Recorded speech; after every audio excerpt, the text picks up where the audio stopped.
Fans, we are back once again on the Cheap Eat Productions Pro Wrestling Podcast. My name is Jack Kilby, No Gimmicks Guy on the socials. And I'm pleased to welcome back a man that we had on earlier this year to talk about his career with the WWE, the former creative team that he was involved in there. But this time, we're here to talk about one of the territories that doesn't seem to get a lot of press outside the hardcore wrestling historians, but was important for a number of reasons and produced a lot of top talent and great moments. I would be talking about Central States based out of Kansas City, but the man himself who produced the documentary KC on the Mat, Mr. Chris Gough, is here once again. Thank you for coming on again, Chris.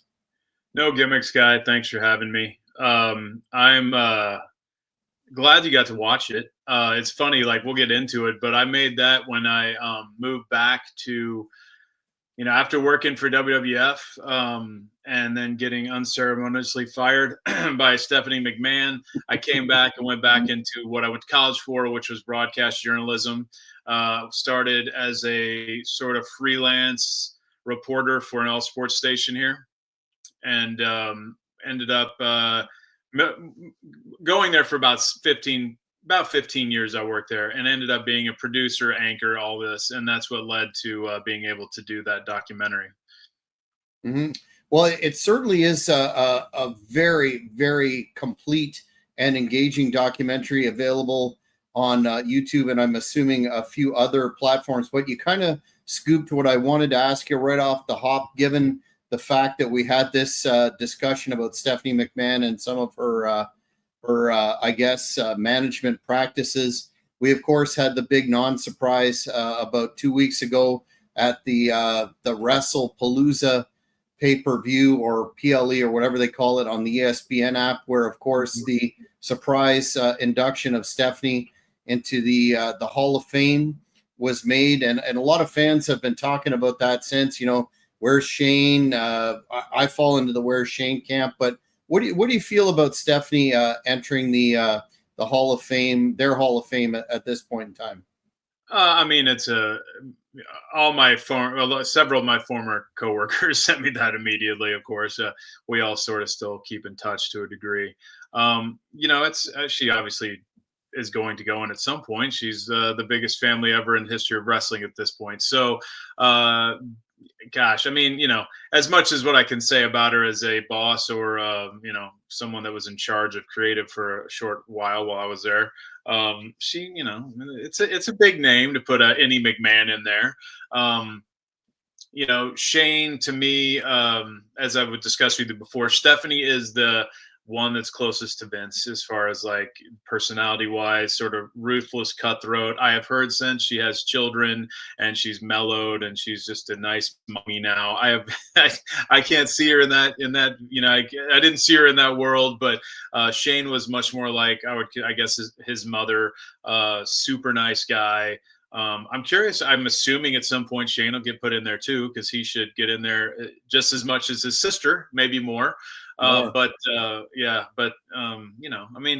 a surprise. It's going to happen, especially since it's, owned by another place now. They're going to try to pump this up as much as they can. And look, like we're getting these Hall of Fame inductions like way early now. They never do this. So I don't think I'm going to buy an extra ticket just because she's going in. But I think it's deserved. It's going to happen. I can't say she's not deserving. She's done a lot in the last 20 years. But do I think she was like great at it? Not really. She was a really good heel. She just sort of turned up being a bitch times 20. But she came by that semi-naturally, so it worked out. Fair enough. What was it about growing up in Kansas City in particular that sparked your lifelong fandom, so to speak, and how did coming from that perspective shape your career? Well, I told you going into it, I didn't have like a lifelong dream to become a WWE employee or WWF at the time when I was growing up. Loved all this. Like I got to talk about my friend.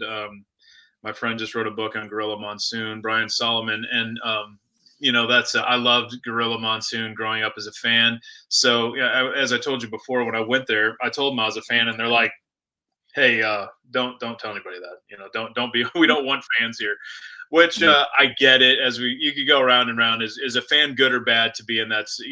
I think you need some understanding of what you're doing and the company you're getting involved in. Do I understand why? Because I saw plenty of people working there that did stuff that was quote unquote unprofessional around these people. Yes, but when I got in there, and it helped tremendously to know the product and to understand what things meant and how big things were. And my friend and I, one of my best friends is still a guy that we discuss, that worked with me there, discuss all the time, everything that happens. I'm not a avid watcher of today's programming just because I don't really care anymore, but it's like everything else in life. It's just sort of watered down to the point, like you said, pay-per-view, PLE. These things used to be big deals. They're not anymore.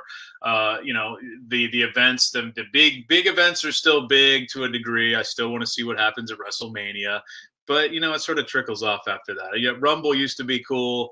I don't know. They've had so many different finishes now. It's sort of hard to continue with even creative ways to finish that off. But long-winded answer, it helped a lot with my career there and going on and doing other things like this documentary, which I do want to talk about. When I did this documentary, I started shooting in 2007, and at that time I'm 30 years old.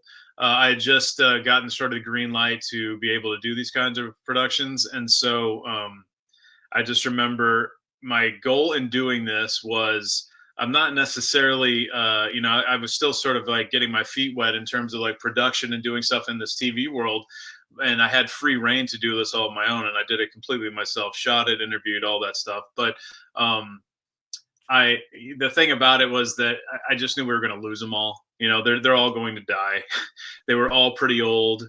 And so when I rewatched it this week, just to remember everything that happened in it before I talked to you, and I believe the only person still alive is John Cone, who still is working for WWE in a capacity, but for, I forget if he's in talent relations or what now, but, used to be a referee, moved his way into an executive position, and everyone else was gone. So that was my real goal. I knew I couldn't. Looking back at that, I would have changed other things. I would have wanted to do it differently. I would have presented it differently. I would have added more things. I would have been a little bit more, now with age comes wisdom, and I would have done it better now. But it was really a race against time with a lot of those guys, because several of those guys died not too long after it aired. And that was my goal in that. And, I started doing a podcast a few years ago with a buddy of mine, and we called it the worst territory in the world, because that's how Jim Cornette and Ric Flair called the Central States territory, specifically the Kansas City side. I'm not throwing any shade on Sam Mushnick or St. Louis, but I would call people and on the show, and I would get their interviews of guys that worked in the area, like Akio Sato. I didn't get to interview him on that. Mike George, there's guys like that weren't on part of it, that were huge parts of the Kansas City area. I missed on Lord Littlebrook and his family, but there's a lot of people still around, but man, they're dropping, and it's just it's a territory that's going to be completely gone here in 20 years, really. Mm-hmm. Yeah, Mike George. I had the pleasure of doing an interview with him this year on this show, and what a repository of information he is. I got a fan question that I think I'll bump up, since you kind of hit on it as well. They sent in a question wanting to know exactly what it means. Jim Cornette's phrase, "I got Kansas City'd," or referred to it in kind of a pejorative sense. Yeah. So I brought, when I had this other, just as a tie-in note, when I had an independent company, and I know that you've had experience in that, and like it's such a world of learning how to not lose money in that. But I did bring in Jim Cornette.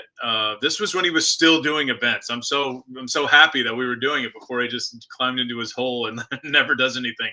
But he came out in 2015, 14, 15, right around then, and ever since then, when I buy a book or something from him, he will always write like, thanks for giving me, thanks for making Kansas City better than it used to be or whatever. And it's always some like, he always goes back to the well and like how bad Kansas City was for him. Being Kansas City, because I joke with him about this several times, is he just thinks that that's like being sent to you're being sent down to the AAA. You're being sent down to an area that is not going to make you any money. And we all know that it was the money in the miles is the only thing that's real. So there were a lot of miles in that territory, not as bad as some of the other, southern ones, but it was a pretty vast, when you're going from the Iowa, Nebraska, Kansas, Missouri, there's a lot of road between major towns that are going to have wrestling shows. So it wasn't the easiest one, plus bad winters and all of that. But, it's really just like you said, it's a defamatory word talking about how not only are you not going to make money, but it's also, the drizzling shits in every other way. As far as their experience with it. Now, there's two ways of looking at Kansas City. You can look at it like Jim Cornette and Ric Flair. Ric Flair always called Bob Geigel.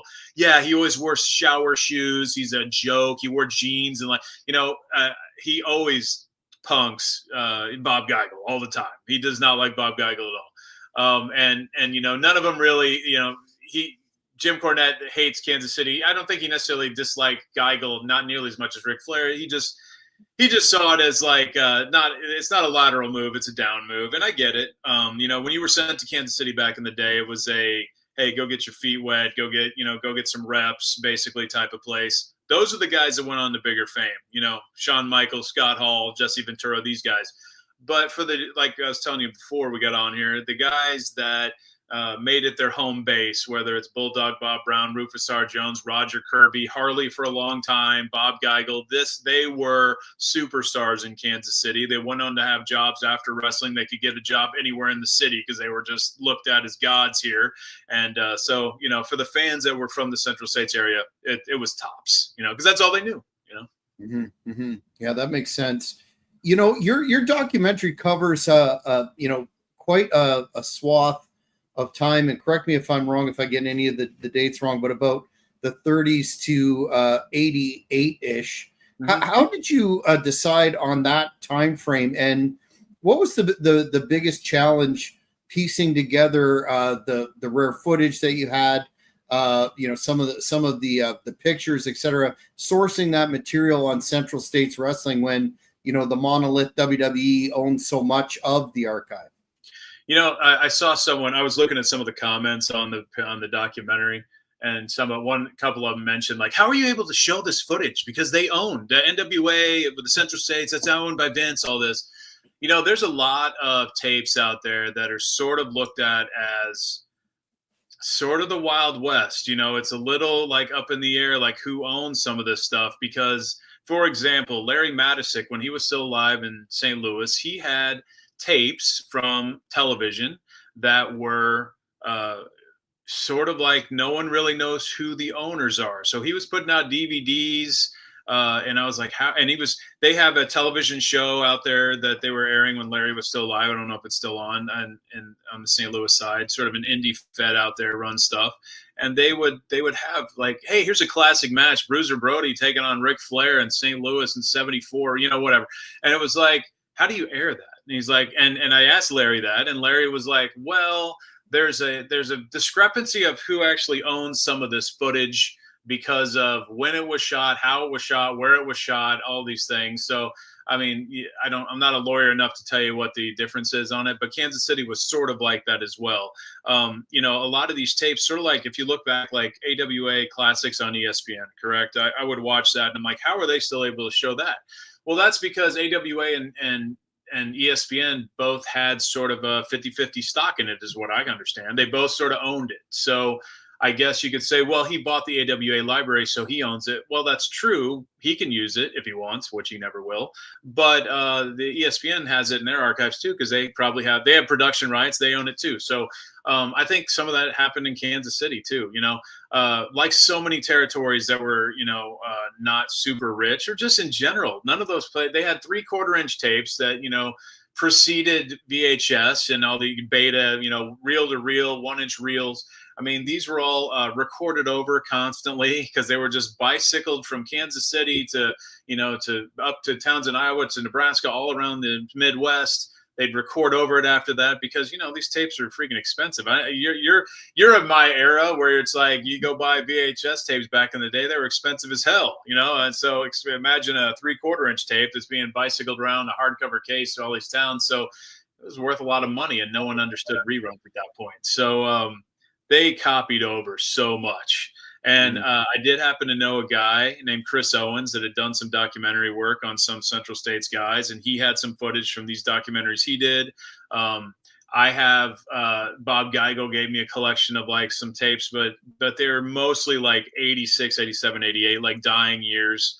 A lot of people I've been asked by, I've been contacted by Dark Side of the Ring and some other thing, A&E, just about, hey, do you have any footage of Shawn Michaels wrestling in that era? And I'm like, I don't have any of that when he was there, because that was, I only have stuff sort of after him. I have some clips. If you watch the documentary, you can see there's a clip of Ox Baker when he's like a newbie. You wouldn't even recognize him. He doesn't have his mustache or anything. That's super old, but I don't know how that was saved. But that was in one of those documentary tapes that I was talking about that Chris Owens put out, and I just used as much as I could.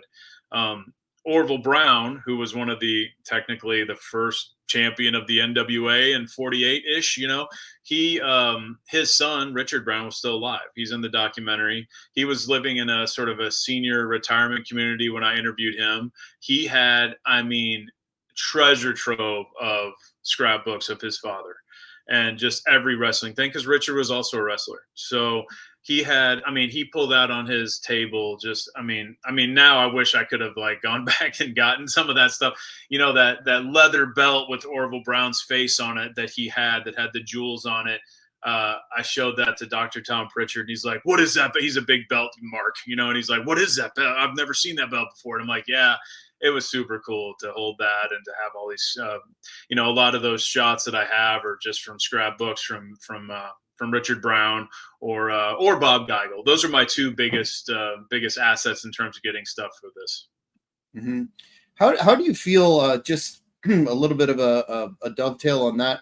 How do you feel about WWE controlling so much of the footage? You point out, rightfully so, how rare some of the territorial footage is, and a lot of these whole libraries are owned by WWE. And now that they're not putting out like DVD releases like they used to back in the day, for example, the AWA, ECW, whatever, it's basically sitting in a vault. Aside from what you can find on YouTube, and is that history being lost as a result of their stranglehold mostly on all that good old stuff? Of course it is. Yeah. It's like the winner writes the history, right? They have all the money, they buy all that stuff. It's, I can't like I said, there's some territories that just don't exist. I know that, there's the Houston library that's always sort of up for debate, Bruce Tharp, and who owned it. I was always quite, it's always a mystery who owns some of these, Mid-South, all that stuff. There's some that are sort of still up for debate on who owns it. But yeah, for the ones that Vince has bought, thank goodness that, like World Class put out that documentary before they sort of handed it off. Then WWE did their documentary. I always liked it when they try to sort of do their own history before selling it. I don't really think AWA had one put out and Mid-South, they all got put out by WWE. But yeah, it seemed like the network had a lot more. I don't go through Peacock stuff in the archives as much as I would have at the WWE network. But yeah, man, it sucks. Like Kansas City, though, you're not missing much because it's all sort of erased.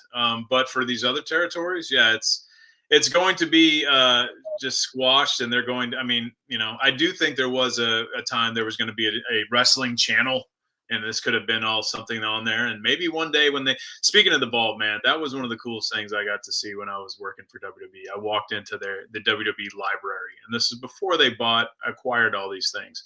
But you walked into this room, and it was like, I'd say it's about 20 shelves that were about like 3 foot thick and about, man, pretty high, like 15 feet high. And it was like an accordion, and it would open up. You'd hit a button and it would open up to that. And you would just go down, and it would just be 1-inch reels or 3/4 inch tapes, some VHS, but like we're talking, old school stuff that you have to convert now.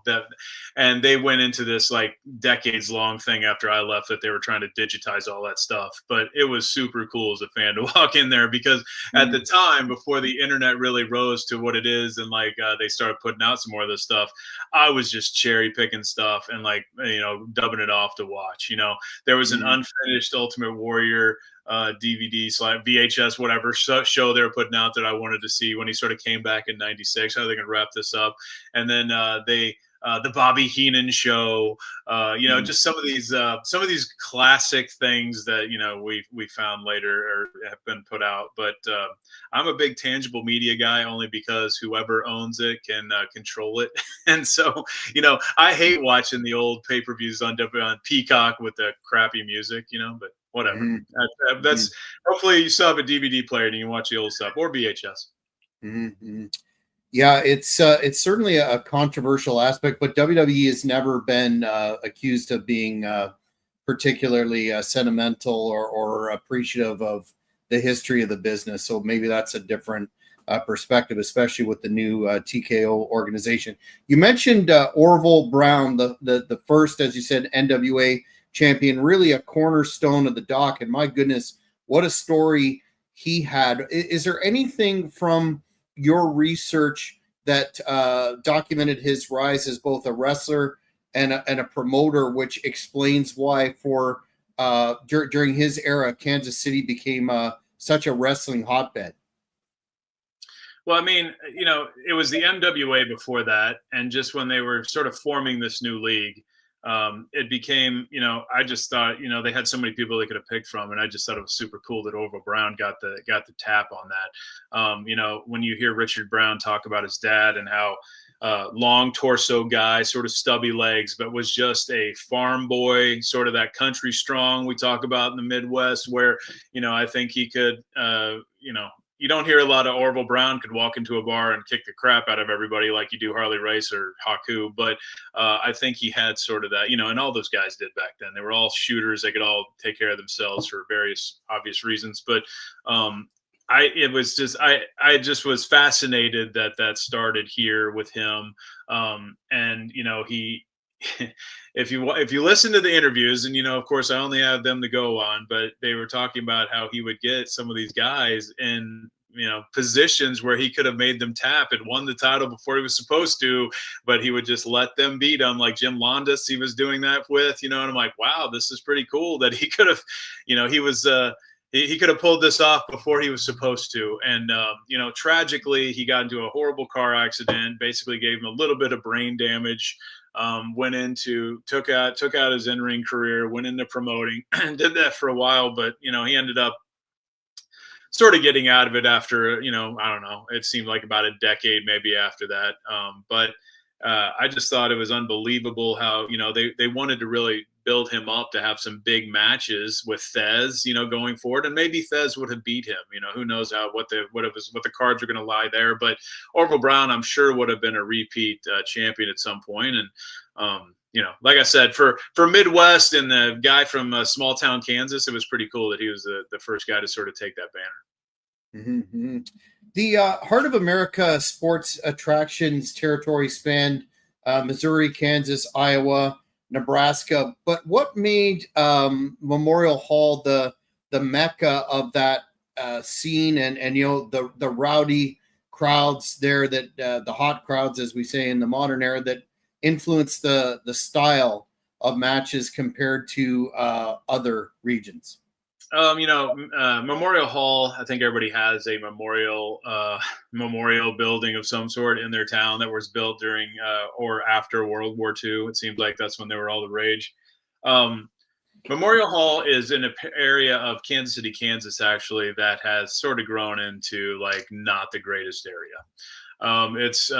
The parking situation is horrible. It's all side streets parking, no like lots or anything. But the building itself, they don't build stuff like this anymore. I mean, contrast it to I love ECW, but the quote unquote bingo hall in Philly.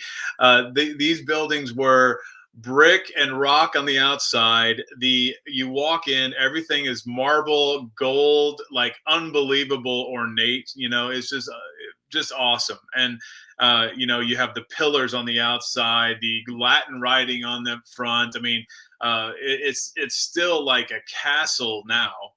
It only held about 3,500 people, so it wasn't a big, huge place. But man, if you've ever been in it, you see some shots of it in the documentary. It is just built for ring sports. It's just like the place was built not in a bowl; it was built like sort of in a square. So, the floor is just a huge square. They would put seats down there. It would be so close to the action. If you're in the top, if you're in the balcony, it's hanging over so far and the building's not 60,000. So you're almost like front row on the front row of the balcony. It's just that close feel that, I used to go to the Elks Lodge on Queens Boulevard for ECW.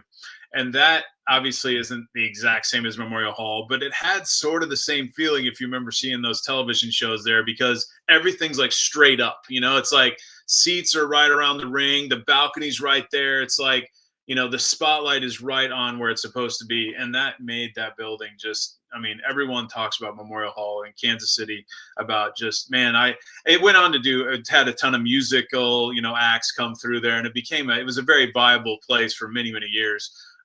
They don't really do much with it now. I took Percival, a friend who was a manager. I took him and put him in there and interviewed him in there. He was living in Indianapolis at the time, and he came in. He flew in, drove in. I can't remember how he came in, but I think he flew in to do this interview with me because he loves Kansas City so much.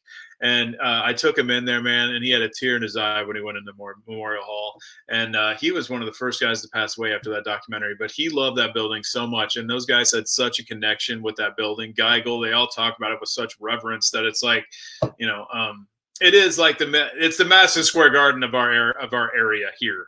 It's not in a great area anymore. I wish it was. I had my first Metro Pro Wrestling independent show there, and it was just awesome to have it there. But the feasibility of doing that for every show was not economically viable. So, but it was an unbelievable building. So heavy rent for the day? Oh yeah. So the reason why I was able to do that for the first show that I did was that one of the guys that was my business partner for exactly one show was a guy that was running that building. And he was like, "Oh, I got this covered. We got it's a little bit. I believe it was union. They had to have some union security and the people doing the concession stand. But that was like sort of his way of covering that. And long story short, I don't think it was necessarily really covered. They were asking me for money on the other side, and I refused to pay it because it was like not talked about at all. So it just, I think when they were asking people to rent that out, it was, I wanted to say it was $3-4 grand. I mean, for an indie show, that's stupid. Dumb. No. Your doc doesn't shy away from the fact that the WWF national expansion in the 80s crushed, local territories like Central States. And I know you talk about Bob Geigel and Harley Race. What was one anecdote from them that maybe didn't make it into the documentary that captures that, I guess heartbreak, but that feeling around, having your business, taken out from under you, the early Monday Night Wars sort of precursor that wasn't much of a war. Yeah.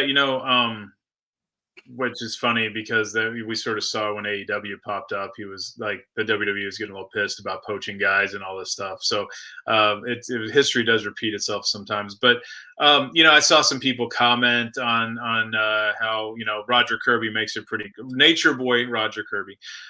He brought it pretty obvious that he said Vince screwed his entire business. They screwed all the business up, and of course people will comment, and I understand why they're coming from this, saying Vince made this a global sensation, sold it for $9 billion. How did he make it worse? People are making tons of money. And you're right. I mean, there's multiple ways to look at this, right? Vince made it something that was unbelievable. Now, I can argue with you, Jack, that if Vince didn't do it, someone else would.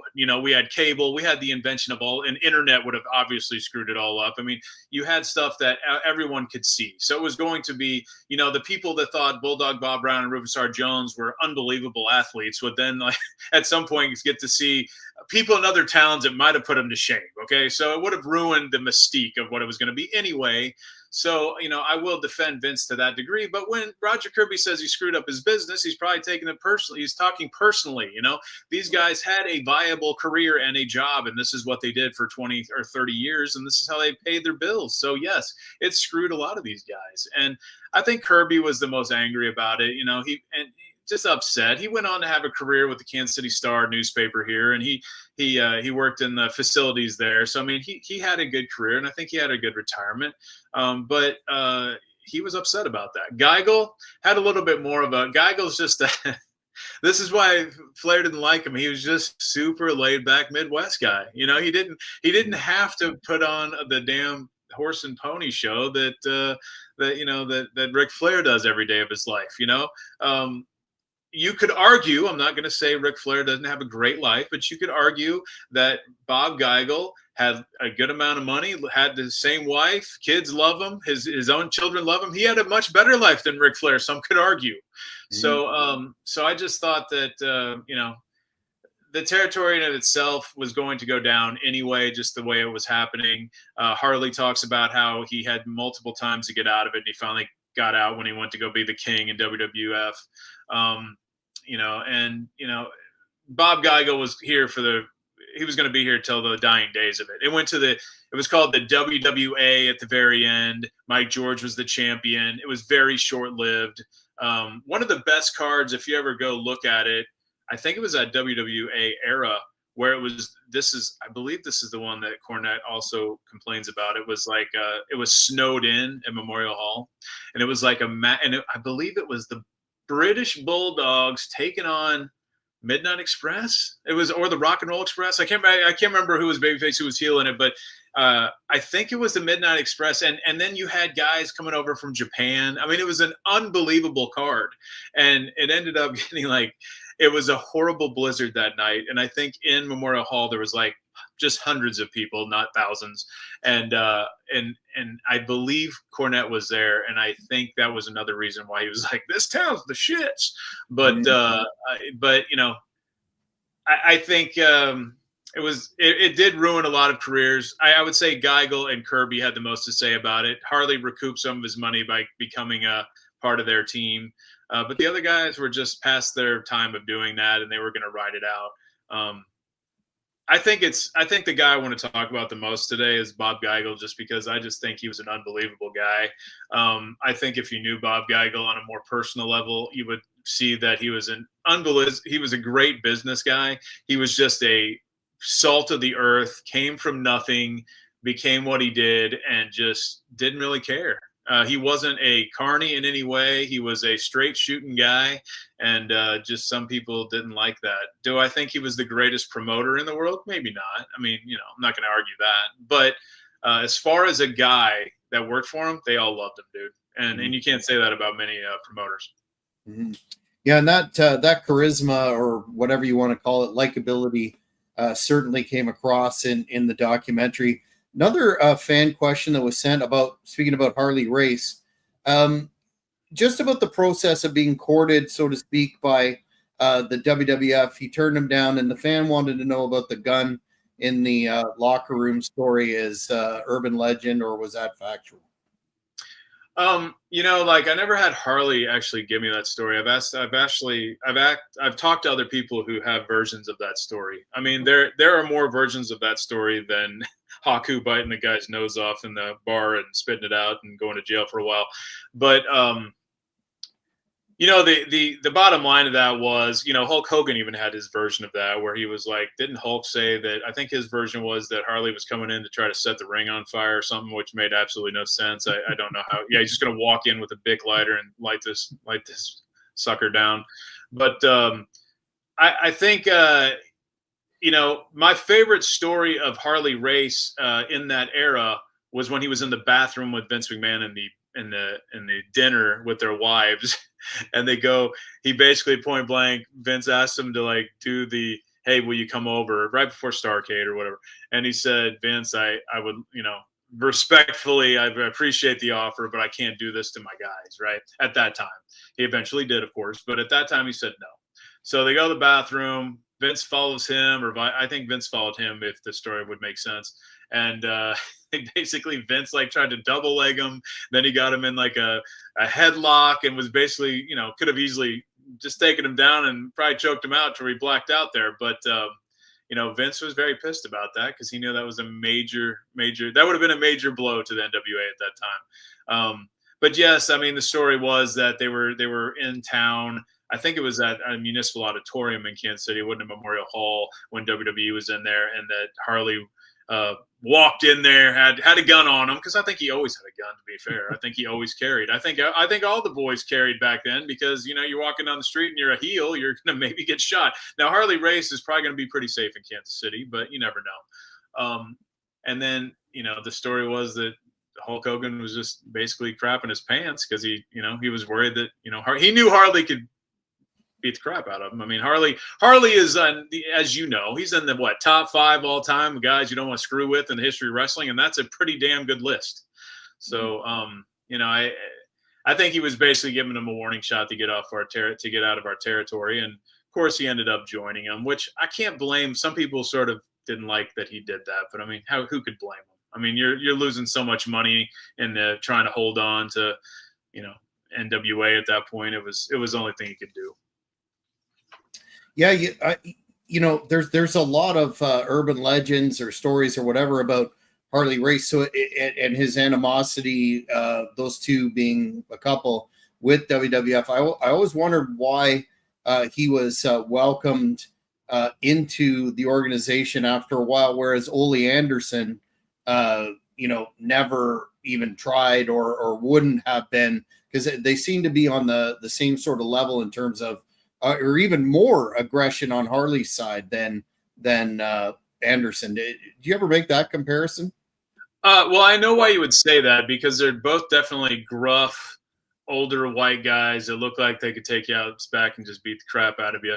And neither one of them necessarily have an appealing, smiley face that, they have the resting wrestler face at all times, right? So I understand why. But I never, as bad as Harley might have talked crap on these people, I'd never seen anything that reached the levels of Ole Anderson. I mean, the Ole Anderson, if you want, if you just want to go down a cynical, hilarious time travel, go watch every Ole Anderson shoot interview he's ever done, and man, he is just angry at everybody, but it's hilarious. I mean, I have that kind of sense of humor, so when I see him just burying everybody, I'm just like, man, this is a dude that has made a lot of money in wrestling, and just he had nothing to lose. I think we all hope at one point in our lives we can get that FU money or whatever and just say whatever we want, and Ole did that, and I don't think he ever ever tried to do anything with the other side, because he had made way more money as a promoter at that point, or as a booker, I should say, as opposed to Harley, who, he talks in the documentary, he had lost a significant amount of money. He walking away with that, he was already out hundreds of thousands of dollars just taking the job with Vince. So he tried to recoup that, because, as he says, he made middling salary when he was at WWE as the King for that short amount of time. His salary was in his middle years of NWA World Champion, which is still pretty damn good. But he had to do it. Yeah, for fans watching, I do a podcast with Brad Anderson, the son of Gene, and it's called Brad Anderson's Old School Family Legacy, and he talks a lot about Ole Anderson. Ole Anderson was at his birthday parties as a kid, and definitely a very, very funny guy, deep down inside.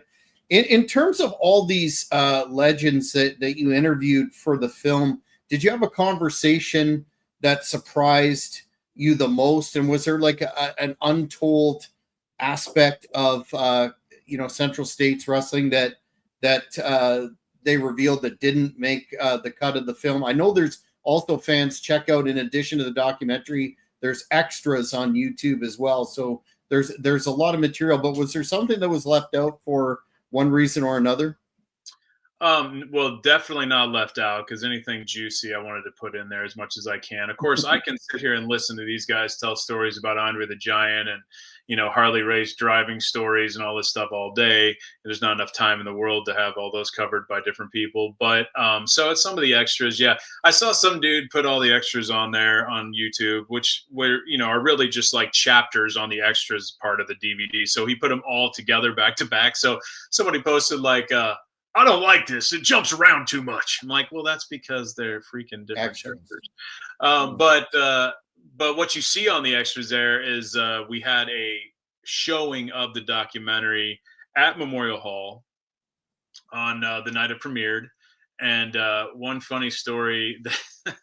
So Bob Geigel was not a big fan. Personally, I'm not saying as a worker, not a big fan of Butch Reed. So because Butch Reed had some stuff that he had run-ins with the law, you can look it up, but I don't want to desecrate the passed away guy, but he had he had some problems in his personal life. And I remember when I was getting a lot of numbers for people, I was like, what about Butch Reed? Because, Rufus R. Jones has passed away. See, at the time we started doing these interviews, Bob Brown had passed away, Rufus R. Jones passed away. I mean, these are two huge stars. So I'm like, okay, who else is around? Butch Reed's still around. Butch Reed, until the day he died, was still jacked and like a rodeo star. He was still, I mean, he looked like Doom till he died. But he's like, I wouldn't get involved with him because he's just not a good person. And I was like, okay. And I'm listening to Geigel like he's my grandfather, so I won't have him on. Okay. So we end up having this premiere at the Memorial Hall. We share it, and before we air it, I'm up at the podium and I'm introducing everyone. I got Harley Race is here, Bob Geigel, Bill Kirsten, Roger Kirby, Billy Howard, all these people. And before we went out there, I'm about ready to go out and take the podium to talk. And dude taps me on the shoulder, and I turn around, and it's Butch Reed. And he had just showed up at this thing. And he's like, I can't believe that I wasn't involved in this. And I'm like, I'm not going to throw Geigel under the bus. I was just like, well, I'm sorry. I just couldn't get a hold of you or whatever. And he's like, I go, would you like to be on the, I'm like, sir, would you like to be on the stage? And he's like, I guess so. So he sat out there in his like cut off sleeves, looking like he beat the crap out of everybody. And he took questions from the audience too, but it was fun. The natural Butch Reed when I was a kid was like, he was a huge jack dude, and like obviously he was that way in WCW too. So I always thought he was awesome. I would have loved to have the Reverend Slick there as well, who got his teeth wet there, and also like he is supposedly. I mean, I don't know if this is true. He's supposedly the rumor is that he is the son of Rufus R. Jones. Yeah, I think that's legit. I've looked into it. I'm like, is that real? And I don't know. I don't know if he's ever 100% come out and said that. But I saw an interview where he did. He said, okay. my birth name is Jones. I'm, associated with the business through Rufus. That's crazy. I mean, for the longest time that it had been a rumor, but never. I mean, I think everyone sort of thought it was real, but I just didn't ever hear confirmation. So I would have loved to have him up there, but he's down in Texas, or he was at the time, so he wasn't able to come up. But I think the most surprising thing, and it's in there, so I can't say it's a secret thing that I didn't put in there or anything, but the thing that I got the most heat about on that whole documentary was after it aired on our station, which our station at the time was pretty popular. I got a message from he was working at Sprint at the time, and it's from this guy, and his name was Matt Littlebear. And I'm like, what the hell? So I open this up, and it's Danny Little Bear's son. And Danny Little Bear, if you do not know, Central States was a huge baby face in Kansas City in the Central States area. I mean, everyone loved Danny Little Bear. He had the Native American gimmick, and he was, I mean, just loved by everybody. So the biggest negative that I've got, so anyway, back to Matt Little Bear. He was very upset at me for what he thought being disrespectful to his father in this documentary. And it sort of threw me off because I wasn't trying to be that way. Maybe it's not obvious to people, but I was trying to be super just telling the story. I had really no opinion either way on how the people were seen or thought of. And if you watch the documentary, we bring him up because I try to highlight as many big names as I can. And it's not just one person, man. Harley, Geigel, all of them said, great wrestler, knew exactly what he was doing in the ring, but I don't want to hang out with him in my personal life. Not my kind of dude. He's a sort of a bad dude. I guess I can't speak. I haven't looked up his entire record, but I guess for a huge baby face, I guess he ended up having some problems. I guess like Geigel said he didn't drink or do drugs, but I guess he dealt drugs to make money later. And he went to prison multiple times, and he died of cancer at a young age. And all these guys sort of said that. And I think a lot of people, I mean, it's to the equivalent in Kansas City. It's almost like saying, Hulk Hogan was a bad person, and it's like, to a guy that grew up loving this guy. And I didn't mean to sort of like, hurt people's opinions of him, because I think people still, I can't take away how you felt when you watched him as a child or whatever. But I think that was something that I felt a little guilty about that. But honestly, when I watch it, I'm like, there wasn't one person that said something different, really. So, that to me is interesting. That's an interesting fact for me, because I'm like, why would I not put that in? I mean, I don't want to hurt people's feelings, but at the same time, if every single person involved in this, including the biggest names of the thing, are saying that about him, then, it must be true. Mm-hmm. Absolutely. Got a couple of fan questions about the tragedy in Kemper Arena with Owen Hart as well. But Mike is asking what wrestler's death impacted you the most? Well, I was sitting front row at Owen Hart, so I saw that happen. I mean, it would have to be that. I mean, there was people that have passed away that I thought were I was very close with Michael P.S. Hayes when I was working at WWE, and he was so hurt when JYD got killed in a car wreck. And I remember that day he came in and he told me about it, and he was teary-eyed, and that was pretty sad.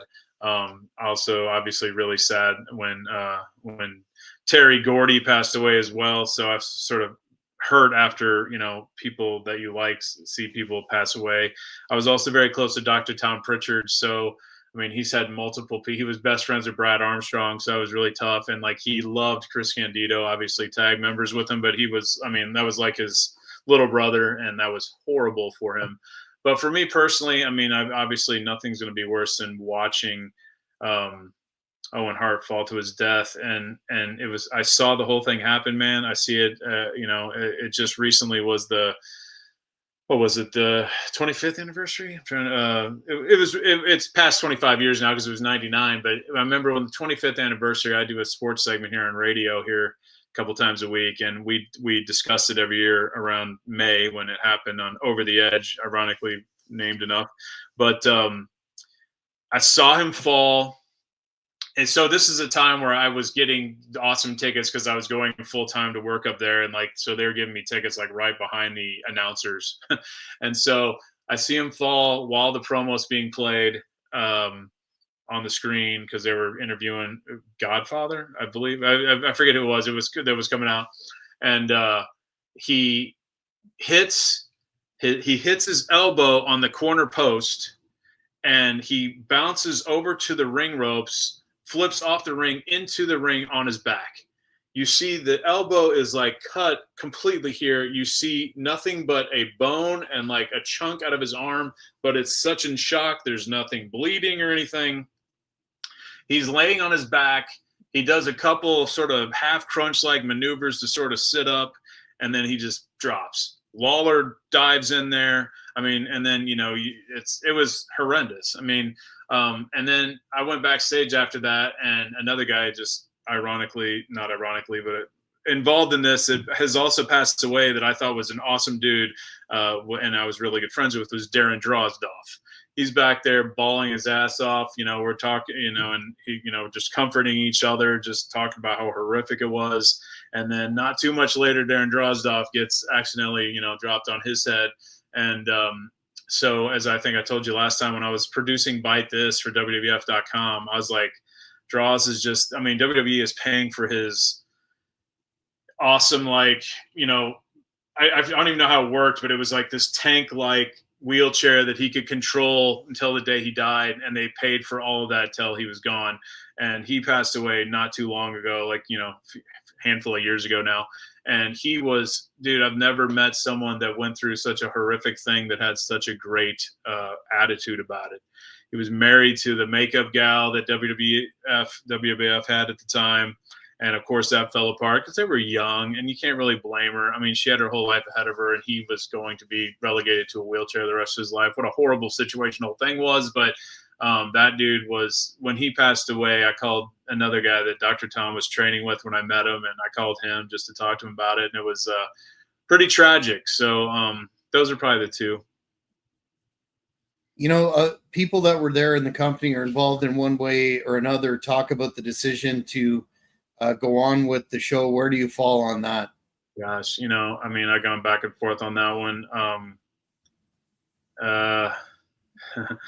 As I've gotten older, I would say they probably should have stopped the show.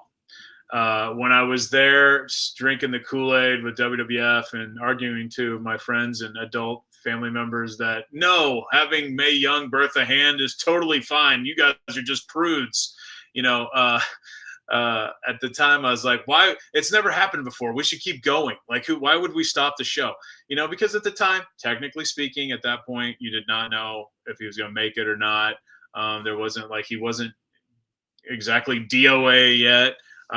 Could have been just a horrific injury. I've sort of fall under, I can't, it's sort of hard to back, Vince takes a lot of flack for that, of course.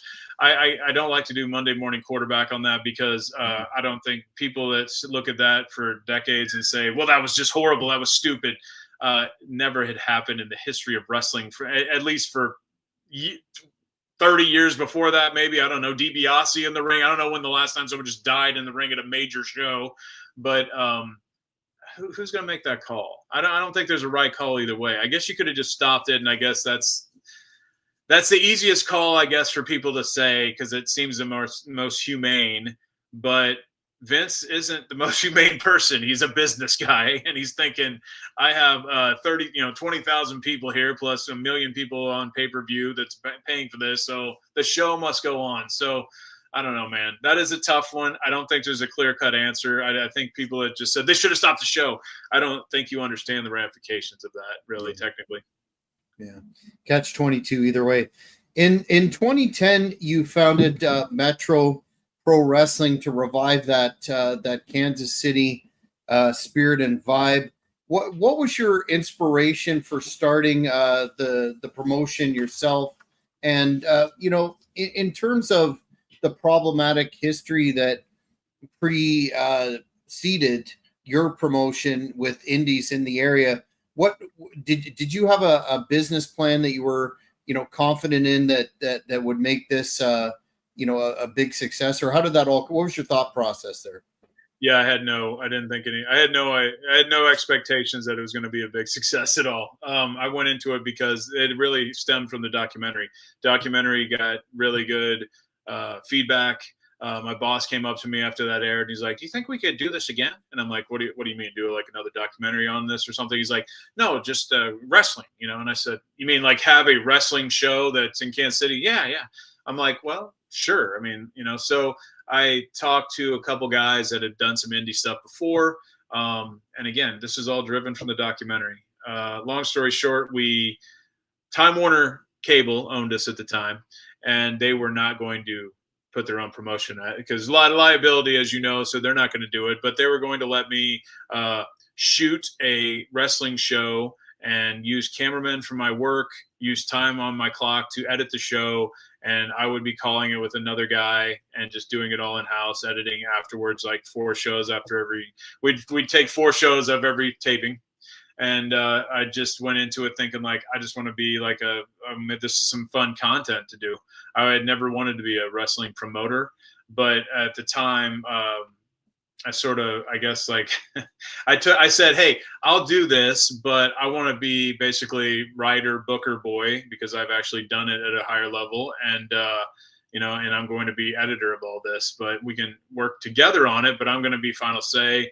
And they were cool with that. And, but after the first show, it fell apart and I ended up doing it out of spite to after that, because I just thought it was ridiculous after that first show at Memorial Hall that we weren't going to continue doing it because they were, a bunch of liars. So I ended up continuing to do it for another 6 years, and we made hundreds of episodes of that show, had a bunch of cool stars in.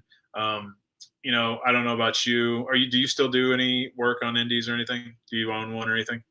The company that I was running in Canada, I've closed, but I'm doing work with an organization called Flex Wrestling, okay. Finger Lakes Extreme Wrestling in the Savona, New York area as a talent. Okay. So what I was going to say is, if you do promote indie wrestling or you're a wrestler in it, but I was just as the promoter side of it, it just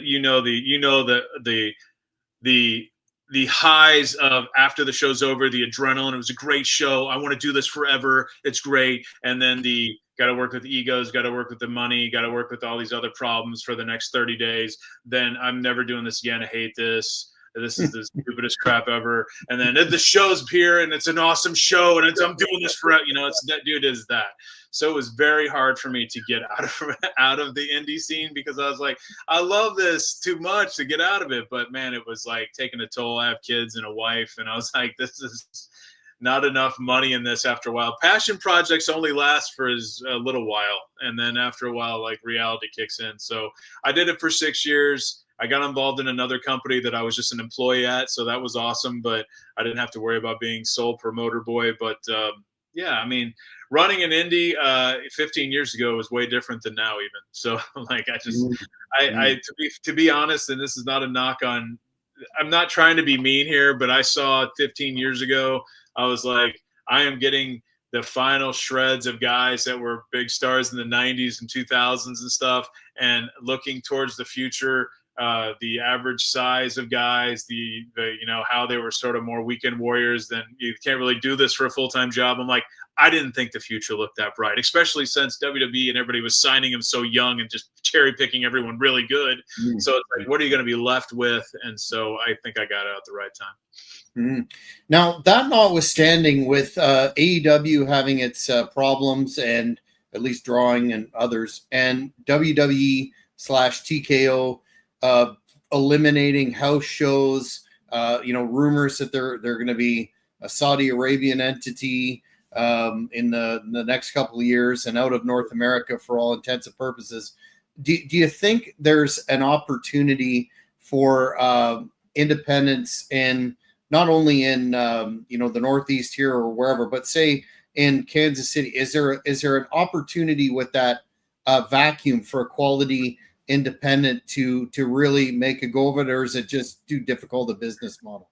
I think there is. I think there's a show that runs here now of guys that I know, and they were sort of spin-off guys that I worked with when I was still doing the final company that I was working with. So what happened I don't really know how it was in your era or your area, but what ended up happening here is, I would say in the mid 2000s, it sort of dropped off. Everything here, like everything during the and here's the Kansas City independent scene in the last, like, let's say 30 years.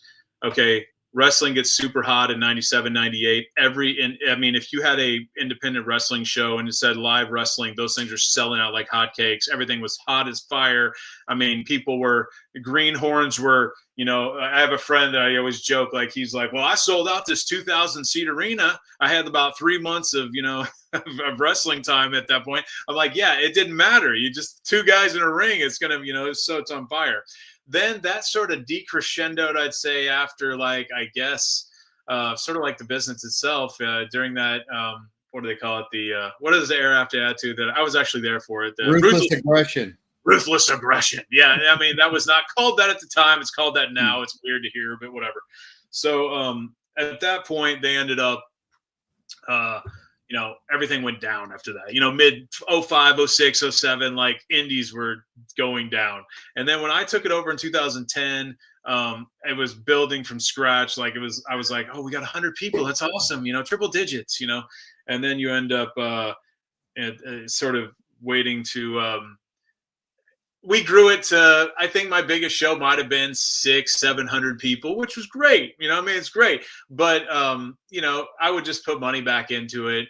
And then the other company I've talked to you about called NWL, this guy put a lot of money into it, had full-time wrestlers, had health benefits for them. They had housing, and we were taping it and putting it on a broadcast station here in town that distributed around. So, with that, we got into the 4 digits, but even with that, it was just not sustainable for everything he was paying for at the very end of the day.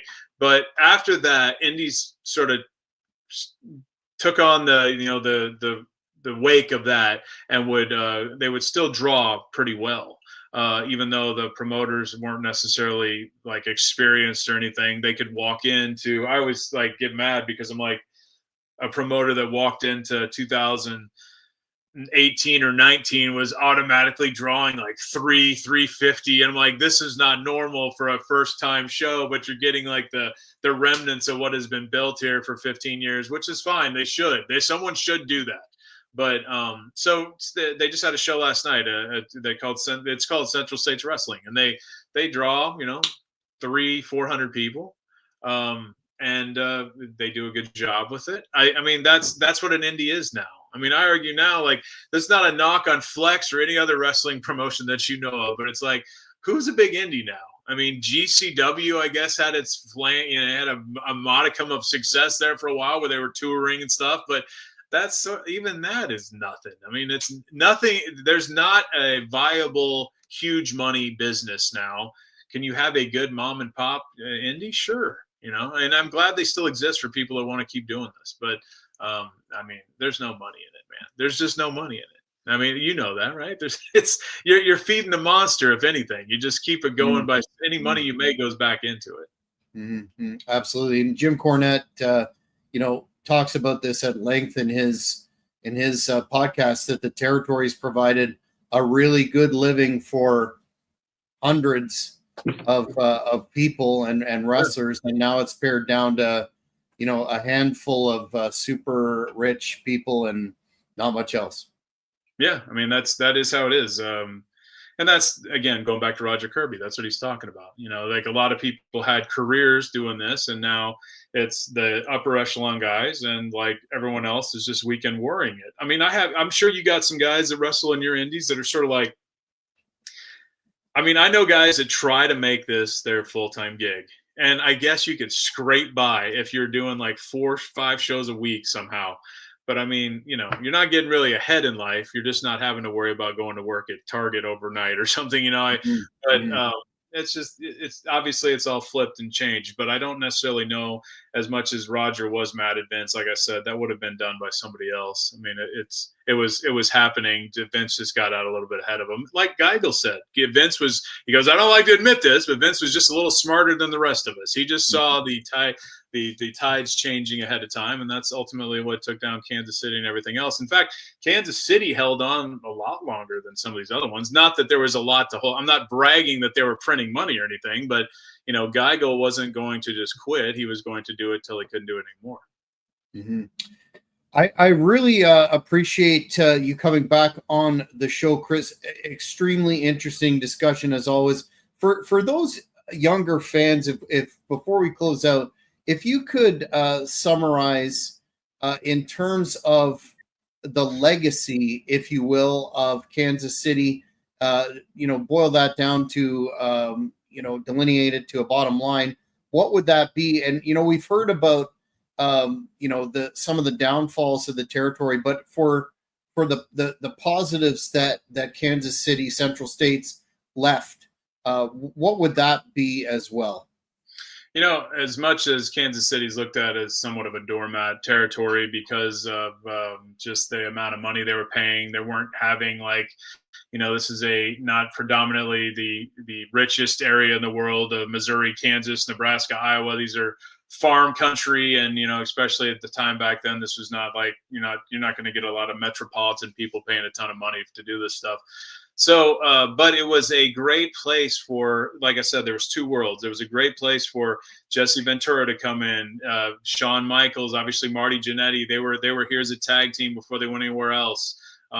Scott Hall, Mr. Perfect. I mean, these guys all came through here before they became big stars, and you need that. I mean, even with when I was running the indie, and we were pretty good at the time. I mean, I would consider Metro Pro in the 2013 era, I would have put us against any other indie on the coast at the time, to be fair. I mean, I'm just saying we had a good show, like production. We had everything going, and we had good talent here. We would use the likes of Trevor Murdoch and some other guys that had some television experience. But, I just think that at the time, I just continued to think WWE should use some of these bigger indies as a place to send their guys to. And they tried doing that a little bit with Evolve and stuff, but it didn't really happen though. They'd still, even if they were going to give a little bit of control, they still went full control. So it really wouldn't have ever worked. That's more of a fantasy. But Kansas City was just a great place for people to get experience. They had guys that obviously the Harley, Pat O'Connor, and Bob Geigel were the owners of the Kansas City side of things. So, they eventually took over some of the St. Louis stuff after Mushnick left. But, there's some big names to learn from at that point. I think, after they all retired, like I was telling you before, all these guys went to go work as security guards for this dog and horse track here. It was called the Woodlands. It's no longer exists, but Bob Geigel was the head security guy at that place till the day that they demolished it. And it was until he died. Bob Geigel died in 2014, which means when I was interviewing him for that, he died at the age of 90, almost 91. So when I interviewed him for that, he was roughly 83, 84 years old, and he was still with it. His hands were like huge, so Bob Brown, Rufus R. Jones, Mike George, and Geigel, I know at least those four were security guards at this horse track, and people were just going I was getting autographs as a child. Everyone would just go there to see them. And Bob stayed in this guard shack outside of that place after it had already closed, but the company that owned it still kept it like the lights on, and they were eventually wanting to reopen it. A long story, but they had a guard shack that had a television in it and had cameras. And Bob Geigel, till he was in his 80s, was going out there and sitting in that guard shack every day because just, I think as you get older and you see your parents or grandparents, they need a purpose in life, and that was his. And I mean, he was still married to his wife and had children. It wasn't anything about that, but he just wanted something to do every day, and he went and did that, and it was just awesome to see that. He would go have lunch with people he loved, and he was just an awesome dude. So I always get mad when people that don't know anything about him say stuff about him because they compare him. He was just happy and content to be a non-flashy guy. But overall, though, Kansas City, to those that grew up in Kansas City, those guys are always going to be superstars to them that grew up in that era from the 50s to, when Vince eventually took completely over. Harley Race, Bulldog Bob Brown, Rufus R. Jones, Bob Geigel. I mean, there's a litany of others, but those are the cornerstones, really. They were the Hulk Hogans, the Macho Man Savages, the Stone Colds, everybody here. And so when when I'm doing like little talks somewhere and I tell people, like I did this and, I worked at WWE and all this stuff, man, I get so many people that are maybe my age or 10 to 20 years older than me that are just like, I watch that every day. Every Thursday night we'd go, and Saturday mornings we'd watch it. And, I think every indie territory had that, but Kansas City, it is very deep here. And so it was an honor to be able to have an independent company and be like the number one company in this town for a good amount of years, just to sort of try to carry that on as much as I can. But like I said, check out the documentary on YouTube. That channel doesn't even really exist anymore on television, but it's called KC on the Mat. And like I said, I would redo a lot of it if I could again today. I would have asked more questions, would have put in a little bit more, but talked about more people at length. But for what I did, like I said, I was just trying to get this recorded for, the just forever as much as I could before all of them passed away. And they pretty much all have. So I'm glad that you enjoyed it, and I hope others watch it. Yeah, absolutely, fans. Check it out. Wrestling historian or not, new fan, old fan, you'll learn a lot. Where can the fans keep up with you, Chris? Do you have any of the social media gimmicks or other locations? Don't really do that, man. I don't have I have a business, but it has nothing to do with wrestling. So I just, I don't really, I don't do much of the social media for my personal stuff. Social media is great for business, hate it for personal. So, but I appreciate you having me on and talking about this stuff because I love it. Well, it certainly was a fascinating discussion. Again, fans, check out Casey on the mat, and you will very much be entertained and learn a lot about. This is why I do what I do on this show. To preserve the history of the business, because as Chris has said, we're losing so many legends by the year, and it's important. Until next time, thank you for watching the Cheap Heat Productions podcast. See you again. Thank you for watching this video. Please give it a like if you enjoyed it. Be sure to follow us on all social media platforms at Cheap Heat Productions. Don't forget to hit the notification button, and you won't miss any of our upcoming interviews, recurring programs,